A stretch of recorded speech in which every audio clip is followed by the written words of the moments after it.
Afternoon, the National Guard rolls into Eiland Middle School in Louisville. A specialized team is checking the school out after dozens of students, faculty, and staff begin showing up at Winston Medical Center, all with similar symptoms.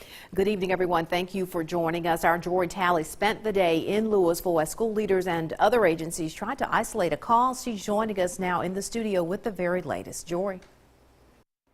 That's right, guys. I actually reached out to several parents today whose children left school with that unknown sickness, but I had no luck hearing back from them.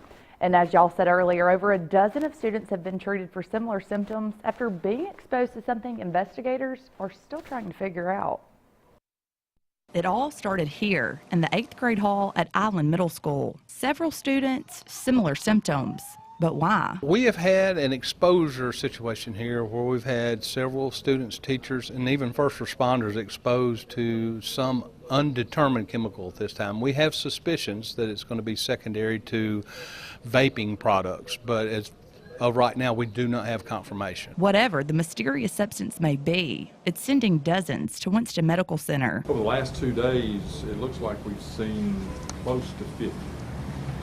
We saw about 24 yesterday, and we saw 15 so far today, and we may have seen some prior to yesterday. Although several students left school sick, class has been in session all week. Louisville School District Superintendent Randy Grierson says that decision came after several agencies made the recommendation. We isolated that one hall, no one went in it. We redirected classes to where it would not affect any way around that hall, and that was the primary reason for it, considering it was localized and the same students were in other areas and were not affected at all. The superintendent says the unknown is the scary part, and that's causing widespread speculation. Gas leak, carbon monoxide leak, and all those things have been addressed.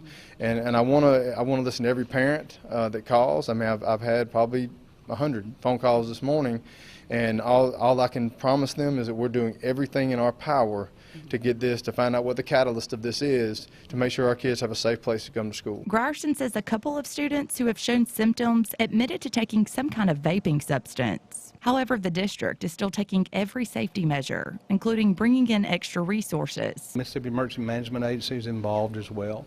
Mississippi Department of Health. Atmos Energy helped us out. They tested for carbon monoxide and methane yesterday, and it was all within normal limits. So we're taking a multiple approach to this. It's treatable from what all we know right now, but I think there's still a lot of unanswered questions.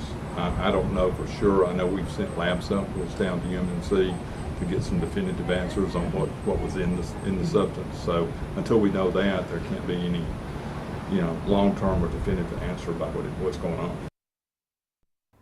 The superintendent says the 2 students that were taken to UMCC in Jackson tested negative for drugs and had pre-existing conditions.